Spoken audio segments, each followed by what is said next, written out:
Friends, ನಾವು ಆಂಧ್ರ ಮತ್ತು ಮಹಾರಾಷ್ಟ್ರ ಬಾರ್ಡ್ರಲ್ಲಿರ್ತಕ್ಕಂಥ ಒಂದು ಸ್ಟೇಷನ್ಗೆ ಬೆಳಿಗ್ಗೆ ಬಂದ. ಇಲ್ಲೊಂದು 10 ನಿಮಿಷ ನಮಗೆ ಟೈಮ್ ಕೊಟ್ಟರು ಹೊರಗಡೆ ಹೋಗಿ ಬರಲಿಕ್ಕೆ, ಇದೆಲ್ಲ ವಾಕ್ ಮಾಡಲಿಕ್ಕೆ ಲೆಕ್ಕ.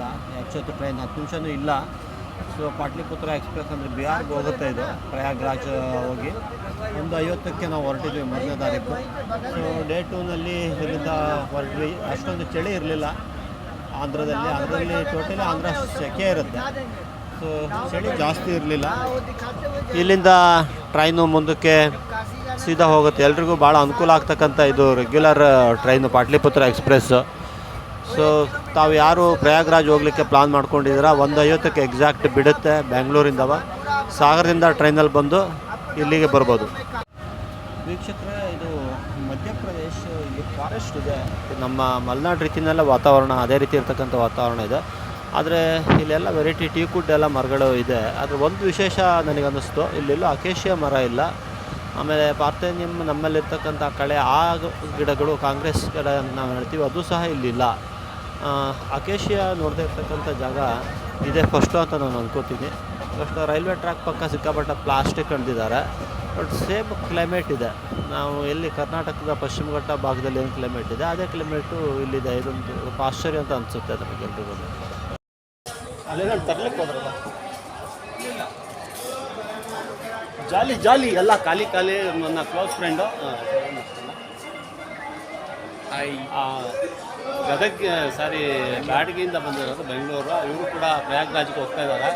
ಸೊ ನಾವೆಲ್ಲರೂ ಹೋಗಿ ಅಲ್ಲಿ ತ್ರಿವೇಣಿ ಸಂಗಮಲ್ಲಿ ಇದೇ ಟ್ರೈನಲ್ಲೇ ಅಲ್ಲಿ ಏನಿದೆ ಕುಂಭಮೇಳದಲ್ಲಿ ಸ್ನಾನ ಮಾಡಬೇಕು ಅಂತ ಎಲ್ಲ ಪ್ಲಾನ್ ಹಾಕ್ಕೊಂಡಿದ್ದೀವಿ.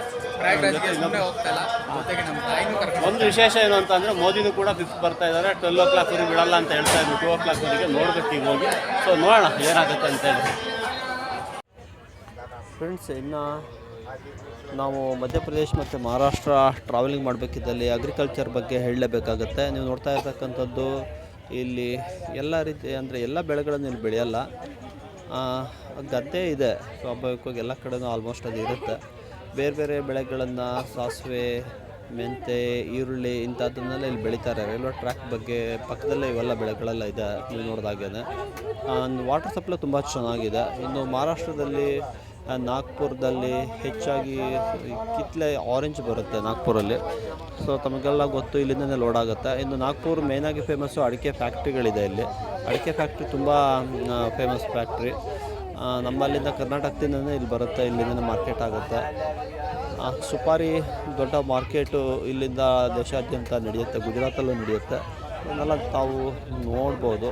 ಇದು ಚಾನಲಿಂದ ಎಲ್ಲ ವಾಟರ್ ಸಪ್ಲೈ ಆಗುತ್ತೆ ಈ ಭಾಗದಲ್ಲಿ ಇರ್ತಕ್ಕಂಥ ಎಲ್ಲ ಇರಿಗೇಷನ್ ಪರ್ಪಸ್ಗೆ. ಇಲ್ಲಿ ಯಾವ ನದಿ ಇಂದ ಈ ಚಾನಲ್ ಇದೆ ಅಂತ ನನಗೆ ಗೊತ್ತಿಲ್ಲ. ಮತ್ತು ನೋಡಿ, ಇಲ್ಲಿ ನೋಡ್ತಾ ಇರ್ತಕ್ಕಂಥ ಈ ಪ್ಲೇಸ್ನಲ್ಲಿ ತುಂಬ ಚೆನ್ನಾಗಿ ವ್ಯವಸ್ಥೆ ಮಾಡಿದ್ದಾರೆ. ಫಾರ್ಮಿಂಗ್ ತುಂಬ ಚೆನ್ನಾಗಿದೆ ಅಂತ ನಾನು ಅಂದ್ಕೊಂಡಿದ್ದೀನಿ. ರೈತರು ಮತ್ತು ಮಹಾರಾಷ್ಟ್ರ ಅಂತ ಅಂದರೆ ಎಮ್ಮೆಗೆ ಫೇಮಸ್ಸು. ಮರಾಠಿ ಎಮ್ಮೆ ಇದೆಲ್ಲ ಇಲ್ಲಿದೆ. ತುಂಬ ಚೆನ್ನಾಗಿ ಬೆಳೆಯುತ್ತೆ. ಹಸು ಡೈರಿ ಫಾರ್ಮಿಂಗ್ ತುಂಬ ಚೆನ್ನಾಗಿದೆ ಇಲ್ಲಿ. ಅಂದರೆ ಹಾಲು ಭಾಳ ಡೈರಿಗಳನ್ನು ಮಾಡ್ತಾರೆ, ಹಸುಗಳನ್ನು ಬೆಳೆಸ್ತಾರೆ. ಅದಕ್ಕೆ ಫುಡ್ ಚೆನ್ನಾಗಿ ಕೊಡ್ತಾರೆ, ಹೆಲ್ದಿಯಾಗಿರುತ್ತೆ, ದಪ್ಪ ಹಾಲಿರುತ್ತೆ. ಅದರಲ್ಲಿ ಎಮ್ಮೆ ಹಾಲು ತುಂಬ ಚೆನ್ನಾಗಿದೆ.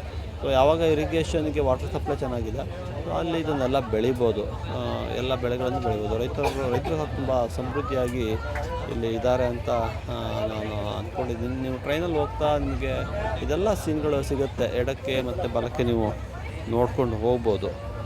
ಸೊ ಇಲ್ಲಿಂದ ಮುಂದಕ್ಕೆ ಉತ್ತರ ಪ್ರದೇಶ ಬಾರ್ಡ್ರು, ಮಧ್ಯಪ್ರದೇಶ ದಾಟಿ ಉತ್ತರ ಪ್ರದೇಶ ಹೋಗುತ್ತೆ. ಮಹಾರಾಷ್ಟ್ರ ಎಂಡಿಂಗು ಇದು ನಾಗ್ಪುರಿಂದ ಸ್ವಲ್ಪ ಒಂದು 100-150 ಕಿಲೋಮೀಟರ್ ಕ್ರಾಸ್ ಆದ ತಕ್ಷಣ ಸಿಗುತ್ತೆ. ನಾವು ಮಧ್ಯಾಹ್ನ ಮಿನಿ ಥಾಲಿ ಆರ್ಡ್ರ್ ಮಾಡಿದ್ವಿ. ಅದು ಚೆನ್ನಾಗಿರಲಿಲ್ಲ, ಬಾಸುಮತಿ ಅಕ್ಕಿನಲ್ಲಿ ಮಾಡಿರ್ತಾನೆ.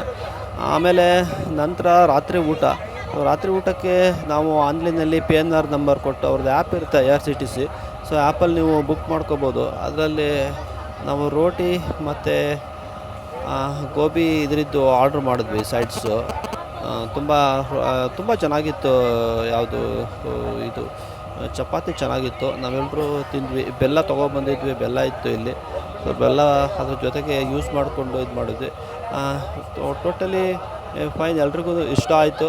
ಅವರು ಕೇಳಿದ್ರು 5 ಸ್ಟಾರ್ ಆ್ಯಪಲ್ಲಿ. ಸೊ 5 ಸ್ಟಾರು ನೀವು ಸಹ 5 ಸ್ಟಾರ್ ಕೊಡ್ಬೋದು ಅಂತ ನಾನು ಅಂದ್ಕೊಂಡಿದ್ದೀನಿ.